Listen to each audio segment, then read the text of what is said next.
and good morning. Good morning. Welcome, friends, to this sacred gathering space where we come together to honor the diversity of our spirits and the unity of our hearts. Our ministry theme this month is hospitality. As we join together, let us practice the art of hospitality, opening our hearts to one another and welcoming all that each person brings. In this space, every voice is valued, every story is cherished, and every being is embraced. In the spirit of Zen, let us find our place in the here and now. Breathe deeply, releasing the burdens of yesterday and the anxieties of tomorrow. In this present moment, let us find peace and simplicity, allowing ourselves to be fully present and aware. May we cultivate a sense of calm and openness, finding serenity in the silence and clarity in the chaos. Let our interactions be marked by kindness and respect, creating an environment where everyone feels seen and valued. Together, let us explore the profound beauty of the now, the depth of our shared humanity, and the warmth of our collective presence. As we gather, may our hearts be open, our minds be still, and our spirits be united in a shared journey of understanding and love. May this time together be a sanctuary where we can find calm and clarity, and where the bonds of our common humanity are strengthened. Come, let us worship together.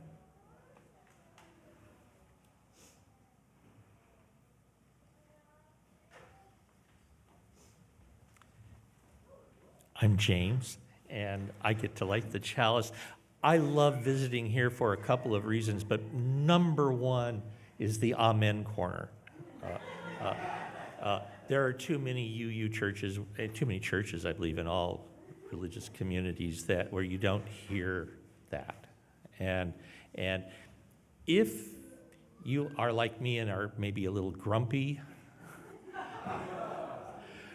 remember, this means life. And for Zen, for me, the Zen way is finding the still spot, but it's finding the still spot in what is. And there is no better call to the moment than hearing a kid. Yeah. And now for the hard part. I'm pushing things. Thank you. If you hadn't come up, it wouldn't have happened. And I believe that's our theme. Yeah, community, togetherness, support, and kids.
Welcome to the Unitarian Universalist Congregation of Santa Monica.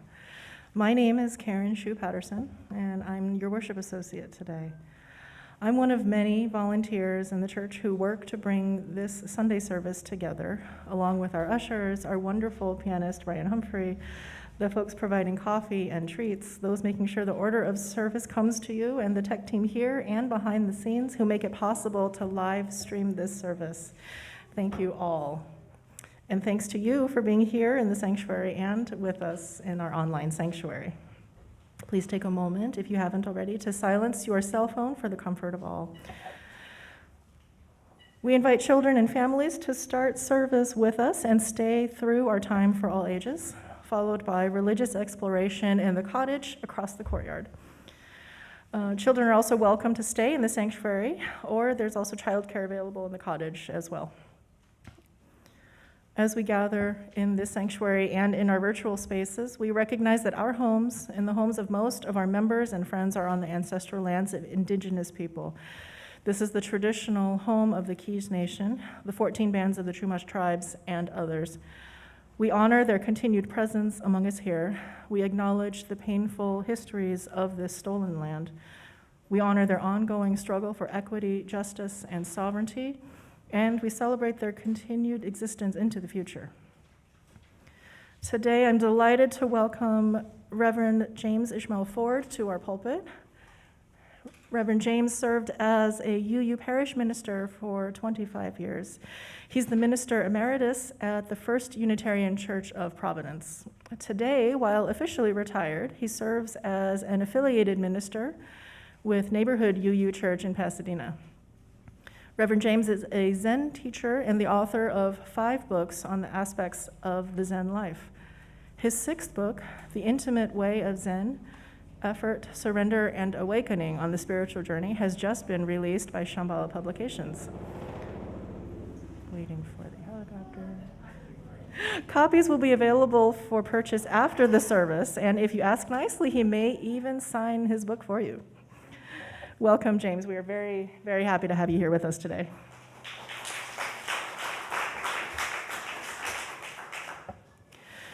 Unitarian Universalism is a liberal religious movement guided by values and principles that affirm the inherent worth and dignity of every person.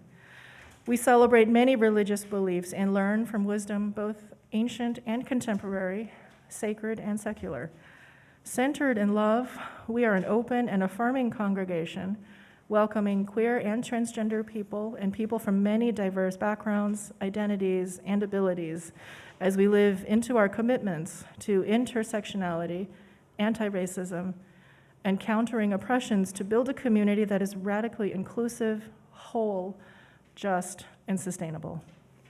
We offer ministries and programs to serve the needs of our congregation and to be of service to the larger world, including chalice circles, small group ministries, weekly meditation meetings, book clubs, children and youth religious education classes, and activities for people of all ages.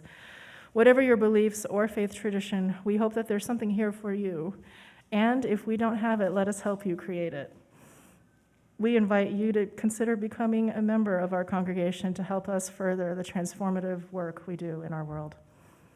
May you find comfort, community, and inspiration here. So at this time, I have a few announcements to share. They come from the Thursday e-newsletter or can also be seen in today's order of service. Registration continues for our annual church camp weekend at Camp de Vanderbilt Pines from Friday, September 13th to Sunday, September 15th. It's a wonderful retreat up in the mountains with lots of opportunities for connection, for play, and renewal. Look for more information out in the courtyard after service. Our reflecting circles continue. We invite our members to a reflecting circle. The purpose of these small group reflecting circles is to share how our community members have been affected by events that occurred this past spring related to changes in religious education and family ministry staffing. We want to know how you have been impacted and what we need to do as a community to heal and to move forward. The facilitators are gentle, trusted members of our community. And you may recall that in this type of a gathering, there are no questions and answers. There are opportunities for people to speak from their hearts to the hearts of their friends. There are 2 more reflecting circles this summer. One will be next Sunday, August 11th, in person at 10:45 upstairs in Forbes room 3, and childcare will be available. And the 4th reflecting circle is on Thursday, August 22nd. It will be online via Zoom at 4 p.m. Please email Reverend Kikanza at consultingminister@uusm.org to RSVP. If needed, we will schedule more sessions. We want everyone to have an opportunity to speak and to be heard. Today at 1:30 p.m. here in the sanctuary, UUSM Peace and Social Justice Committee, together with Jewish Voice for Peace West Side, will host a screening and a discussion of 5 Broken Cameras, the award-winning documentary from Palestinian and Israeli filmmakers. A first-hand account of the struggle in Bilin, a West Bank village affected by the construction of the Israeli West Bank barrier. The film won numerous awards, including an International Emmy, and received an Academy Award nomination for Best Documentary in 2012.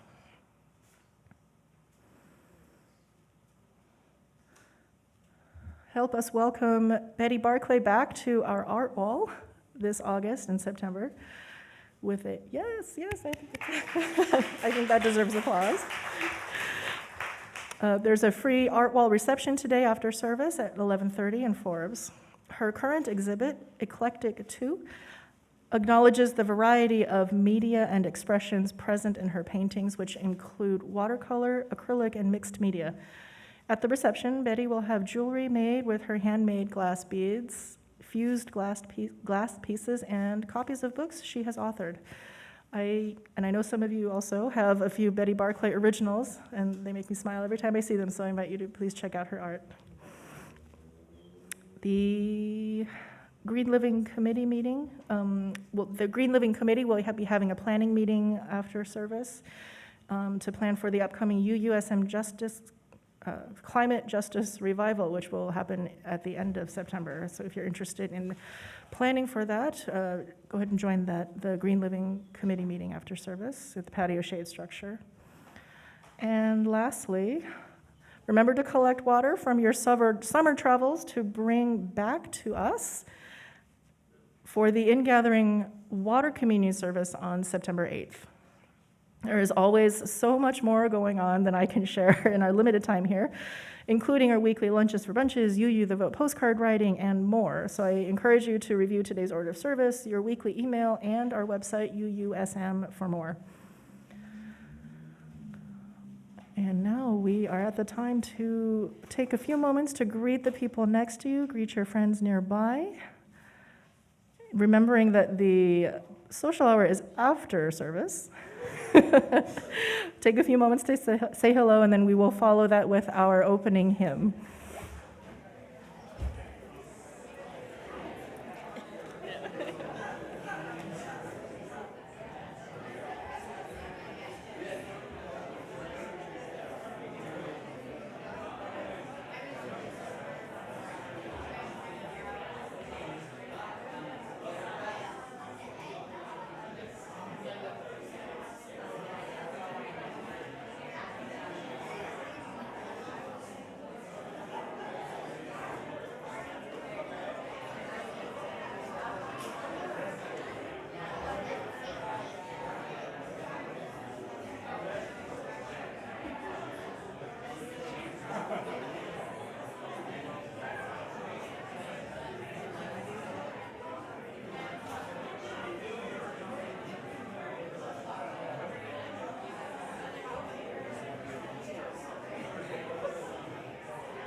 My friends, I invite you to come back together.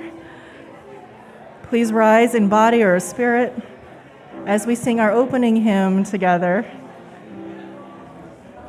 Number 183 in our gray hymnal, The Wind of Change Forever Blown. Afterward, we'll remain standing to speak our covenant in both English and Spanish, followed by our hymn of praise.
Love is the doctrine of this church. The quest for truth is its sacrament, and service is its prayer. To dwell together in peace, to seek knowledge in freedom, to serve humankind in fellowship, thus do we covenant with each other. El amor es la enseñanza de esta iglesia. Buscar la verdad es su sacramento y el servicio es la oración. Vivir juntos en paz, buscar el conocimiento en la libertad, servir a la humanidad en comunión. Así es como convenimos unos a otros.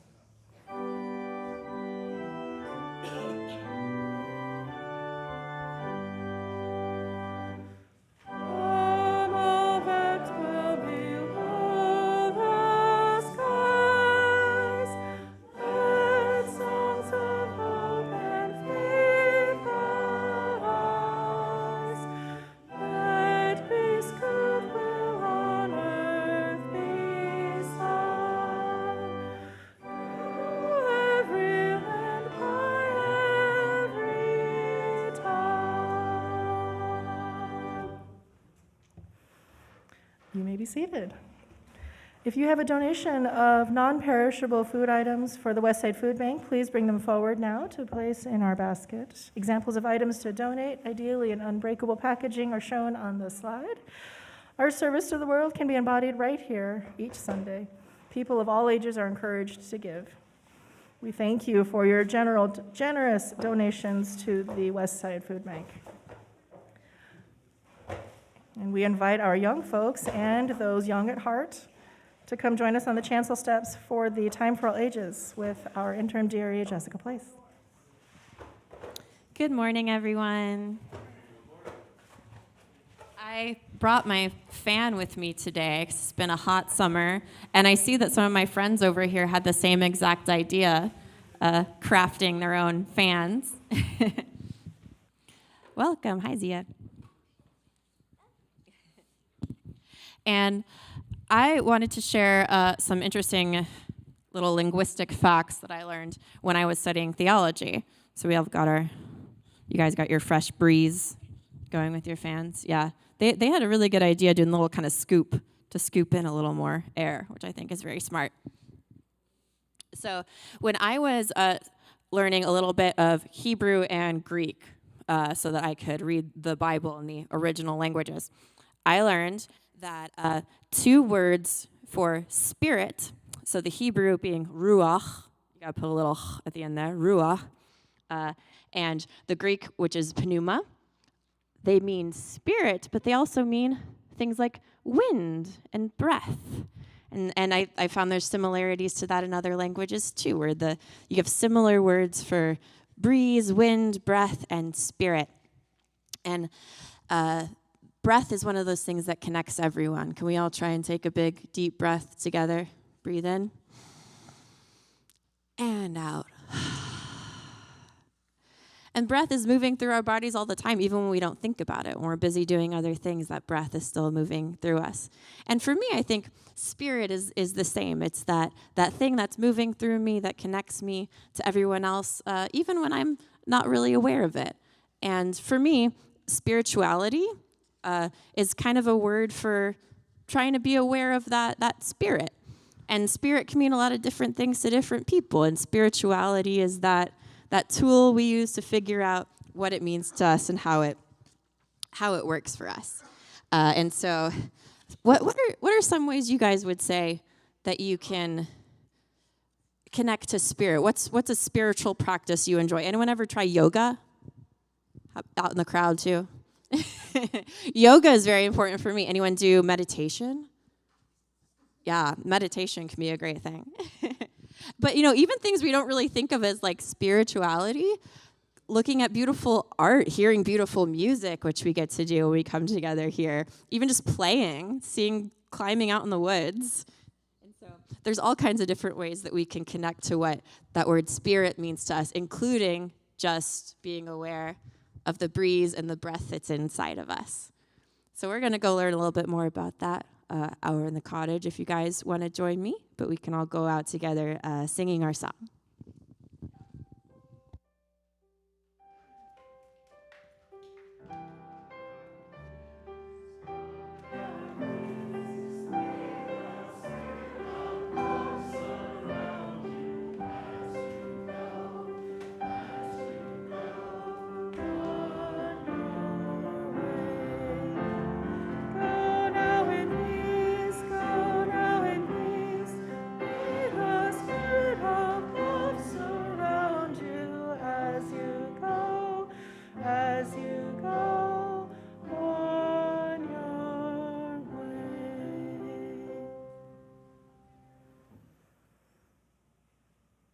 This is a time for us to come together as a community to share our joys, sorrows, and concerns. Joys multiply when we share them together. Sorrows become easier to bear knowing that we do not bear them alone. Susan Henderson Zinner, mother of James, longtime members of our community, died unexpectedly last month in Pennsylvania. We hold John and James Zinner in the light. You are invited to a celebration of life for Alan Kranis here in our sanctuary on Saturday, August 17th at 2 p.m. with a reception to follow. Alan was the husband of Liza Kranis, a former longtime UUSM member. We hold Liza and their son Sam in the light. Carlton Bontrager shares that his grandfather, Eli Bontrager, died early yesterday morning. Carlton recently traveled to the East Coast in June to celebrate his grandfather's 100th birthday with family. He will be deeply missed. We hold Carlton and his family in the light. Trish Brassard is currently at UCLA Hospital at Santa Monica, recovering from a bout of pneumonia. She would appreciate cards and emails, but wishes not to have visitors at this time. For the unspoken joys and sorrows, for the prayers and thoughts you hold in your heart, know that you are not alone and that we can hold each other in celebration and in tenderness together.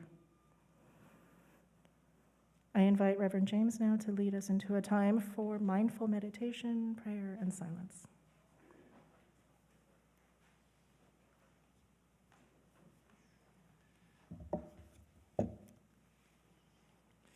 It turns out if you want to use poetry in a book, you have to pay for it. So I don't have a lot of poems in the book, but in UU World, one of our in-house poets that can't be ignored is Lynn Unger. She serves several congregations, lives in Oregon these days. And there was a poem that will be our reading for today, and I wrote her and I said, I really, really need to use this. How much? And she said, chocolate. Then she said, good chocolate. So please know this cost me 2 pounds of C's chocolate.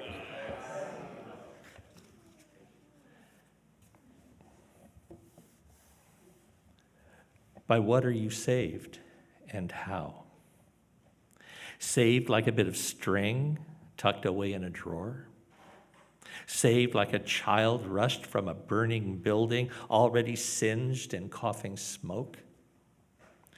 Or are you salvaged like a car part, the one good door when the rest is wrecked?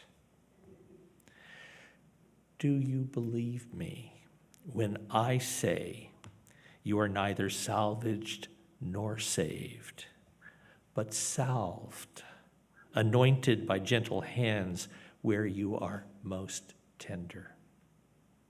Haven't you seen the way snow curls down like a fresh sheet? How it covers everything, making everything beautiful without exception. A moment of silence, a few heartbeats, a time of contemplation, of meditation, of prayer, a reminder to take a time for meditation, contemplation, prayer. A heartbeat.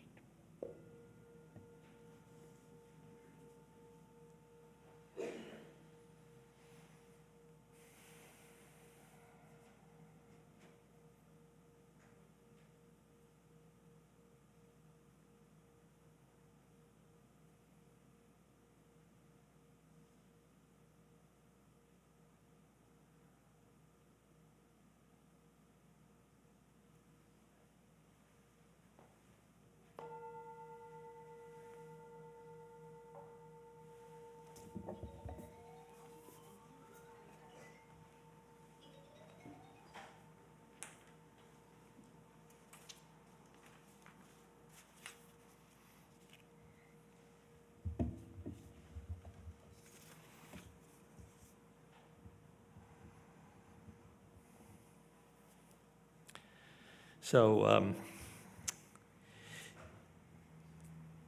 I have a book. It's actually my 6th book. But before, they were all done during while I was still in parish ministry, and that means I didn't do anything to help sell them, other than writing them. And what's been kind of fun with this, my 6th book, is that I'm on the road. So hi everybody. We did the official book launch in last week at Neighborhood, our home congregation, and in 2 weeks I actually agreed to go to the UU Desert of Church of the Desert in Rancho Mirage, which shows that I they're actually a wonderful community of us, but I have to admit, if I wasn't hawking a book, I might have asked if they had something in the winter in Palm Springs. I get to speak at a bunch of Zen centers, and that's always wonderful, the two communities of my heart. There is a little mini fundraiser for the church afterwards, and I am hawking it. I'm a little anxious, however, because Jan, who is supposed to help me, may disappear to see Betty's art display instead. But you might consider pausing for a moment on your way there or from there and seeing my wares. On the other hand, if you don't want to do it, I have for today's sermon actually the concluding chapter of the book. So, you hear this and you got what I had to offer, and you don't actually even have to buy a book.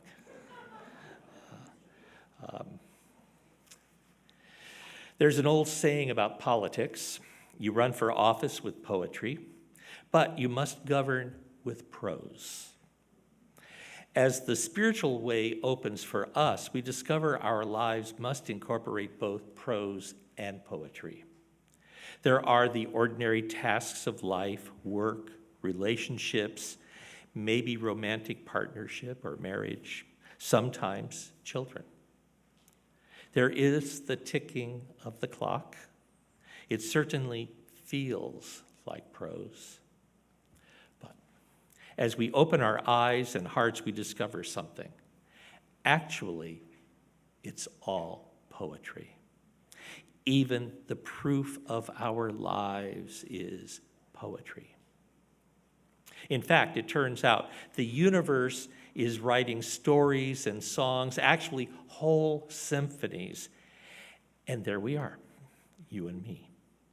We, in fact, live and breathe and take our being in stories, just like the turtles in that old joke.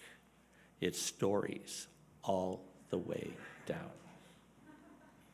And so, to recap the song and prose and poetry, to bring it all together.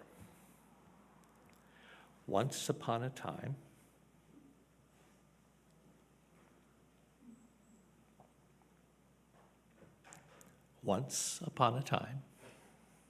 long ago and far away, there was a burglar. She was quick-witted and nimble-footed, so she was successful in her chosen trade. However, as sometimes happens when one is good at something, she kept pushing the envelope. And with that came the disaster. She was discovered trying to break into a rich merchant's home. She fled without anyone catching a glimpse of her face. However, as a great cry of "thief" rang out, pretty much the whole village was soon in hot pursuit.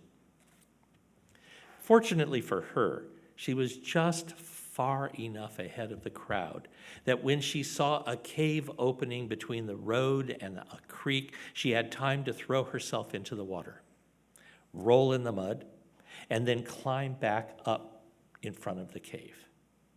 There she sat, settling into a traditional meditation posture in front of the cave opening. It looked exactly as if she were simply one of the many mendicants, monastics, mad people, or others who took to the road on the great spiritual quest. When the crowd arrived in front of the cave and the convincing-looking monastic, their leaders saw her and said, "Oh, Holy One, did you see the thief we were chasing?"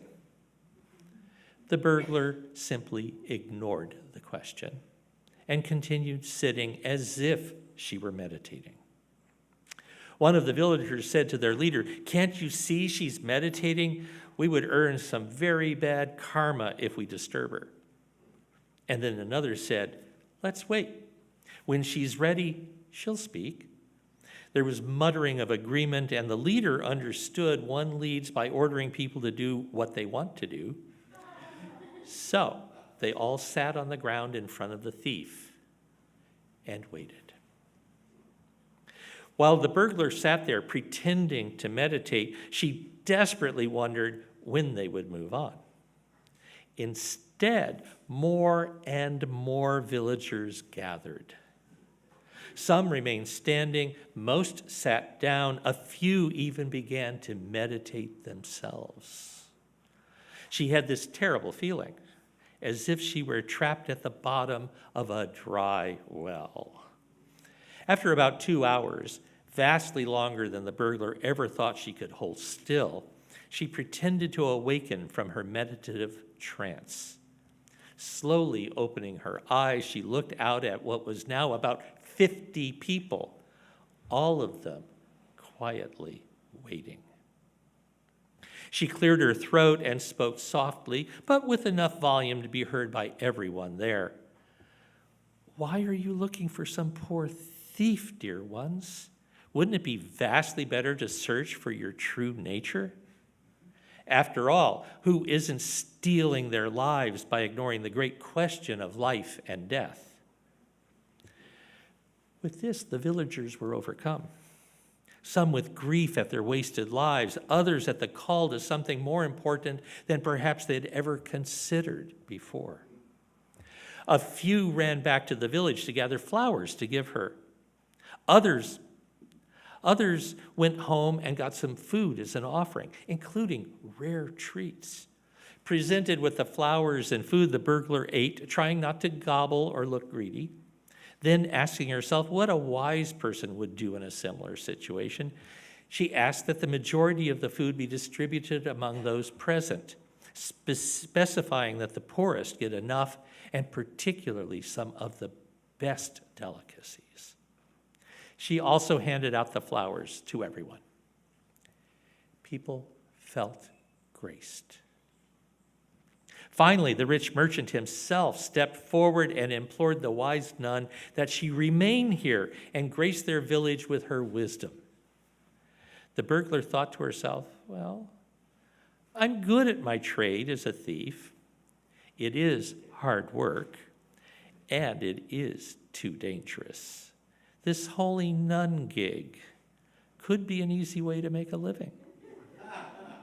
As a thief, she thought she could easily steal what she needed just by pretending to be holy. So she said, "I will stay with you, but only for a brief time." The villagers were ecstatic. They brought her blankets and candles, and someone even thought to bring her a down-filled pillow. Life was comfortable beyond what she had ever experienced.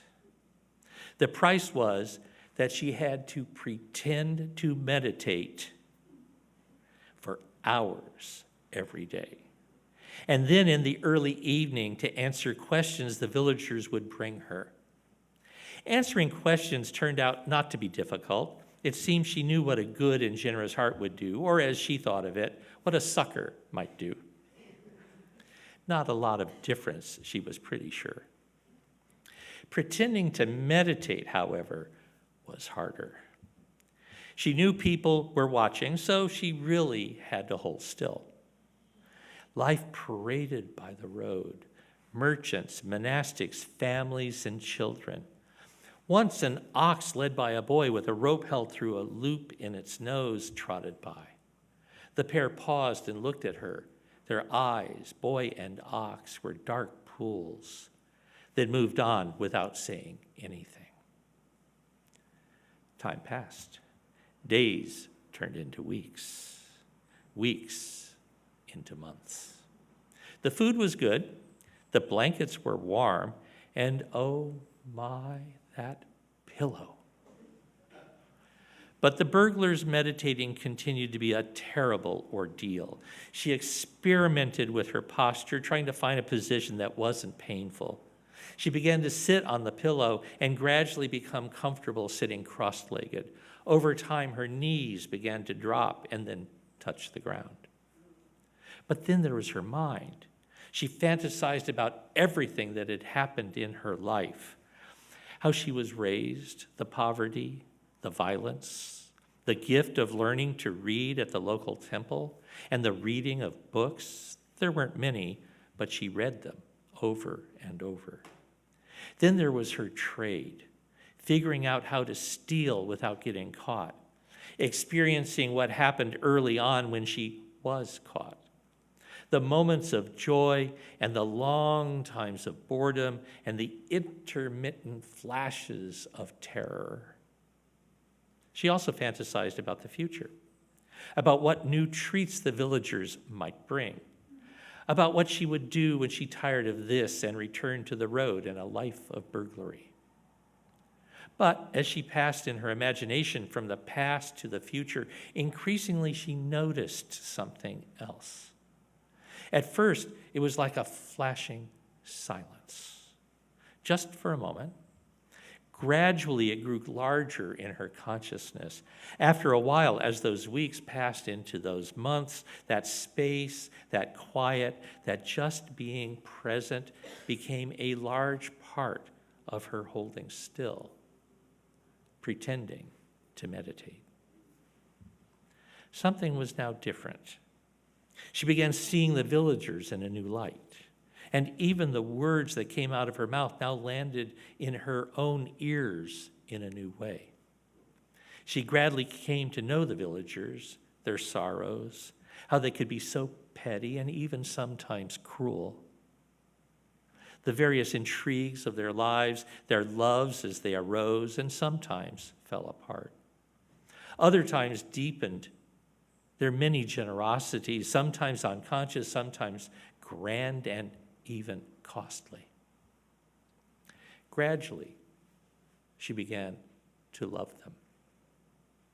And increasingly self-aware, she began to see how her own life was just like theirs.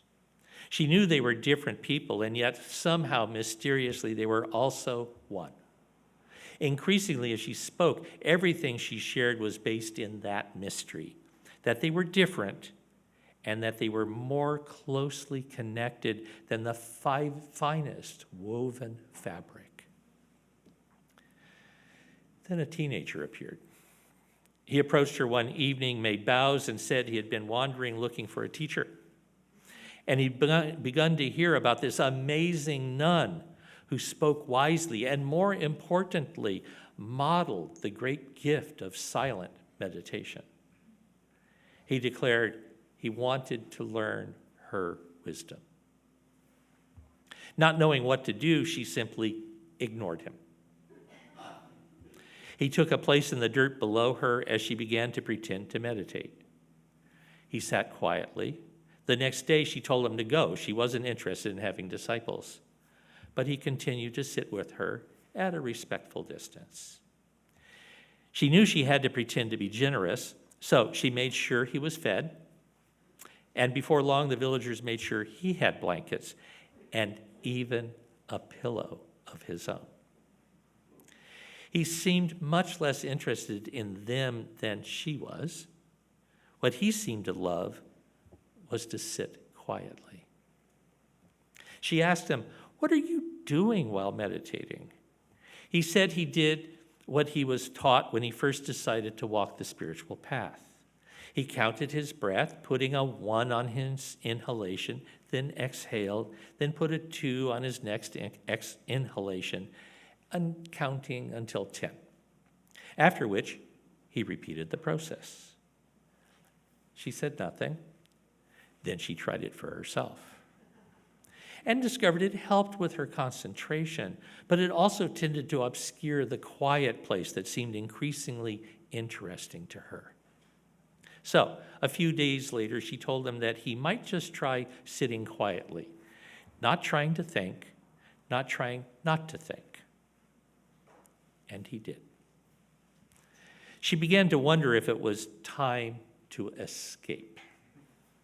The problem was that there were villagers around pretty much all the time. And the boy, well, he was there all the time. So the burglar was stuck. Over time, the burglar grew quieter. She witnessed the day as it began. She witnessed the day as it passed. She witnessed the evening as it arose. Her last moment before sleep was noticing, witnessing, being present. Her words almost always came from this place, the place where she saw she and they were all the same. Increasingly, she talked about the silence, about what she found and what they might find. One day, the boy came to her and said that when he took a walk down by the creek, a crow called out. And in that moment, he realized the crow, the creek, the trees, he himself, and all things were joined so closely that the right word for what was true and present was simply one. He then added, embarrassed, how he knew even that one seemed a bit too much. She wasn't sure what to say, so she simply smiled at him, put her hands together, and made a small bow.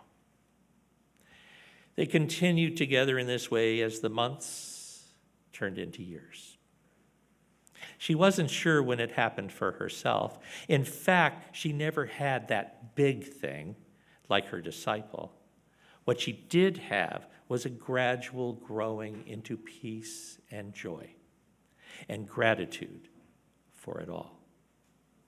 In that parade of humanity, at some point or another ox trotted by, this time without an attendant. It ignored her and just continued on its way. The image of its swishing tail as it trotted down the road stuck in her heart. Eventually, her fame as a wise counselor and teacher of the ways of the heart spread across the country. She was attended to faithfully by her disciple, who was increasingly seen as a wise teacher himself. A small community of monks and nuns gathered around her, and within the village, others seemed to become wise as well. One year, she fell ill, but that seemed okay. Her disciples tended to her, and that was okay. The villagers came to ask her last questions, and that was okay. The world, as terrible as it was also something wonderful, something amazing. And when she died, her senior disciple, now a wise and respected counselor, oversaw the burning of her corpse. He installed her ashes under some rocks out beyond the small monastery of nuns and monks that had grown over the years. The community elected him to succeed their founding teacher.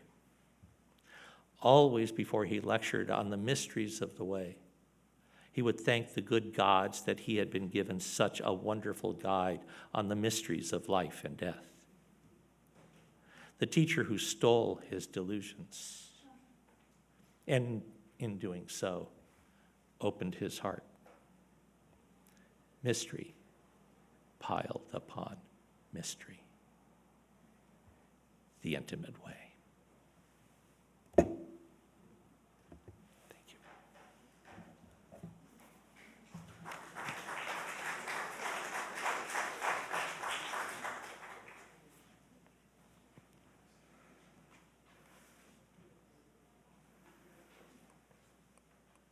As part of our spiritual practice, we equally share the abundance of our Sunday offering between our church and to organizations in the community doing work in the wider world that advances our Unitarian Universalist values.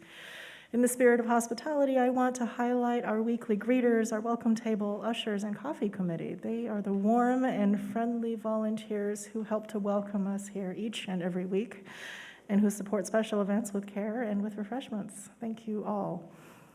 Today, we share 50% of the offering with Sojourn Domestic Violence Services, a local organization providing trauma-informed and culturally responsive services to individuals and families who have experienced domestic violence, and empowering communities with the knowledge and support to build healthy relationships. Sojourn offers vital shelter services, support services, legal services, outreach and education, and more. Since 1977, Sojourn has been meeting the emergency and long-term needs of thousands of domestic violence survivors. There are many ways to give. The different ways that you can give are outlined on the slide. You can give online or by text. You can also still drop cash or check into the baskets that our ushers will bring out shortly. Thank you so much for all that you continue to give financially and with your time and talent to support the life of our church and the wider world. The offering will now be gratefully received.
Please rise in body or in spirit as we sing together our closing hymn, number 1031 in our teal hymnal, Filled with Loving Kindness.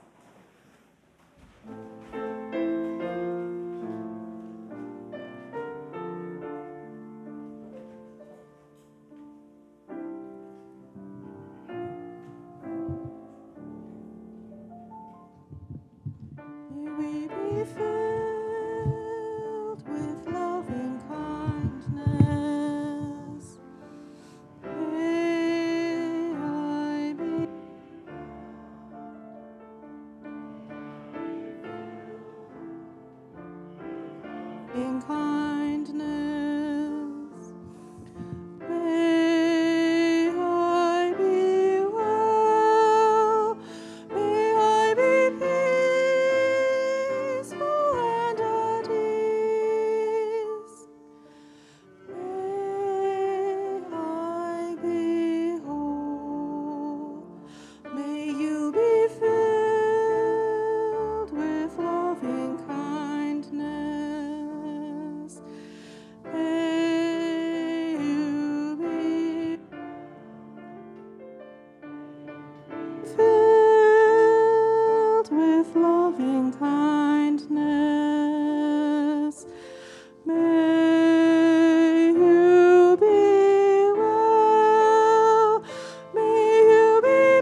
the words of Gautama Siddhartha, the prayer of Gautama Siddhartha.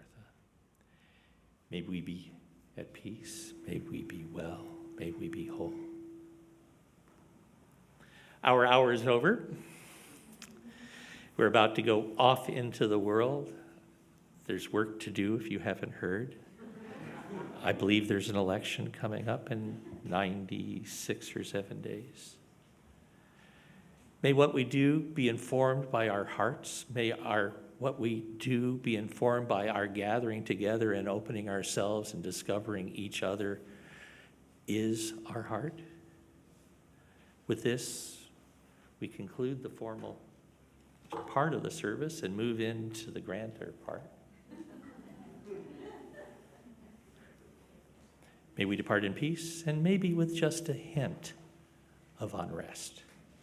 Amen.